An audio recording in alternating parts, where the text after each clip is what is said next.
আসসালামাইকুম। দেখেন আজকে আমি আইছি বর্মা বাজার মাছ নিয়ে মাছ বাজারে দেখেন মানুষের বিভাগ মাছ কাটা দশা কিনে হইতেছে। দেখেন অনেক দর্শক দেখেন দেখেন অনেক দর্শক দেখেন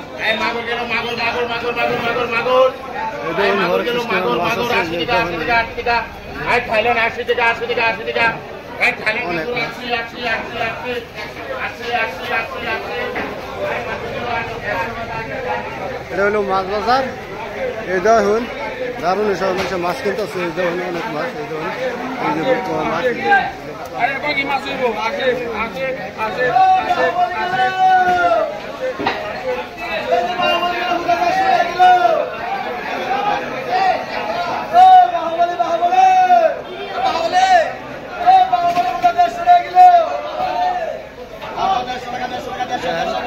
মাছ বেচা কিনে হইতেছে।